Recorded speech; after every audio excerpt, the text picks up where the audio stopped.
Hello everyone and welcome back to our channel. Today we will discuss a topic that's essential for businesses, finance professionals, tax consultants and every other person involved in international trade or export activities. The topic is called zero-rated exports of goods and services under the GST Act.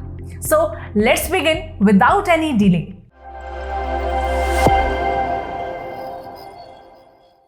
Since the introduction of GST Act in India, businesses have been trying to understand its provisions, especially the ones related to zero-rated exports. I am here to explain the fundamentals of zero-rated exports in detail to you. But before moving forward, let me first explain what exports really mean as per the GST Act.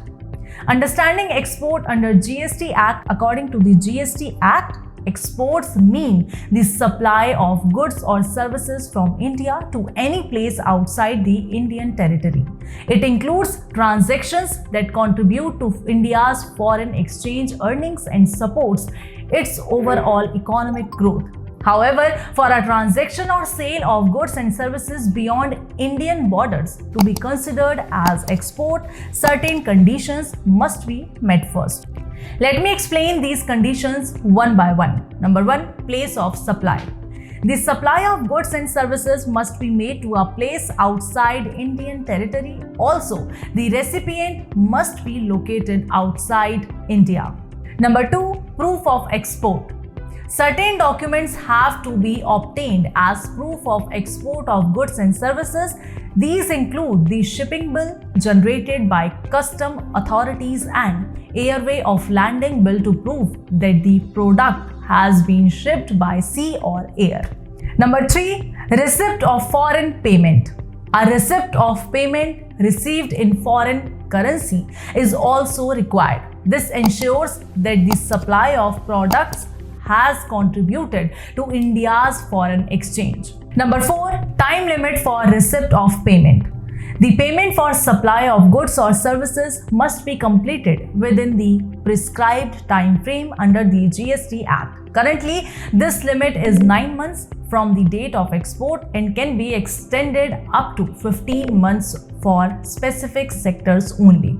All these conditions must be satisfied for a foreign supply of goods or services to be considered as export.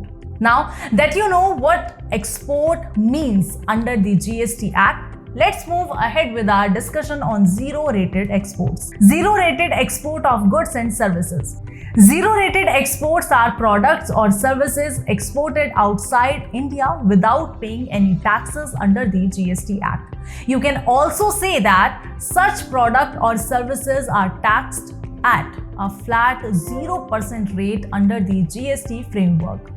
Why is this so significant? Well, because it is a strategic move to promote Indian exports in the global market. By relieving Indian exports of the tax burden, the government can push Indian exports globally at competitive prices and enhance their sales across multiple foreign countries.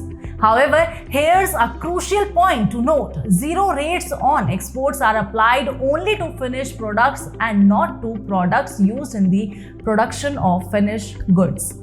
To claim zero rates on export, the supplier must meet certain conditions first. Let's understand what these conditions are one by one. Conditions for claiming zero rates on exports. You can only claim your export to be zero rated under the GST Act if you meet these conditions. Number one, you are registered GST dealer. Number two, you are supplying goods or services outside Indian territory. Number three, the recipient of the exported goods or services lives in a foreign country. Number four, the payment in exchange of the supplied goods or services is received in foreign currency. Number five, your product or service is eligible for being classified as a zero-rated export. And finally, number six, you have filed export declaration as bond or LUT to the GST authorities. I will elaborate a little more on this. Export LUT or bond filing has simplified the process of claiming zero-rate exports in India. To claim zero-rated exports, now the exporter Simplified has to submit an LUT or bond in this regard to the concerned GST authority. The submission can be made online on the GST portal. After the bond is verified and approved, the supplier can claim his exports to be zero-rated under the GST Act.